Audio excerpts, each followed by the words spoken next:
मराठवाड्यातील छत्रपती संभाजीनगर जिल्हा परिषदेतर्फे जिल्हा परिषद प्राथमिक शाळा वडोद वस्ती या शाळेस संपूर्ण वडोद बाजार केंद्रातून गुणवत्तापूर्ण आणि नवोपक्रमशील शाळा हा पुरस्कार जिल्हाधिकाऱ्यांच्या हस्ते देऊन गौरविण्यात आले। छत्रपती संभाजीनगर येथे शिक्षक दिनी जिल्हा परिषद प्राथमिक शाळा वडोद वस्ती या शाळेस संपूर्ण वडोद बाजार केंद्रातून गुणवत्तापूर्ण आणि नवोपक्रमशील शाळा पुरस्कार हा जिल्हाधिकारी दिलीप स्वामी, मुख्य कार्यकारी अधिकारी विकास मीना, शिक्षण उपसंचालक अनिल साबळे, जिल्हा शिक्षणाधिकारी श्रीमती जयश्री चव्हाण, उपमुख्य कार्यकारी अधिकारी सुदर्शन तुपे यांच्या हस्ते शाळेचे मुख्याध्यापक संजय चिकटे, शालेय व्यवस्थापन समितीचे अध्यक्ष जावेद खान पठाण यांनी शाळेच्या शिक्षकांसमवेत पुरस्कार स्वीकारला।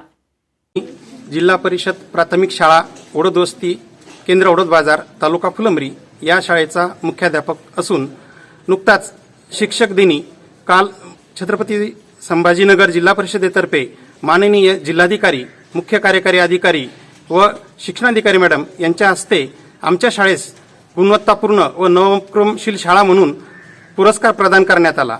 या पुरस्काराच्या मागे एकट्या दुकट्याचे प्रयत्न नसून आमचा सर्व स्टाफ, ग्रामपंचायत व शालेय व्यवस्थापन समिती यांच्या सर्वांच्या सहकार्यानं हे यश आम्हाला प्राप्त झालेलं आहे। याबद्दल मी ग्रामपंचायतचे सुद्धा या ठिकाणी आभार व्यक्त करतो। तसेच आमचा सर्व स्टाफ यांना सुद्धा मी त्याचं श्रेय देतो। प्रतिनिधी दादासाहेब काळे, NTV न्यूज मराठी, फुलंब्री, छत्रपती संभाजीनगर।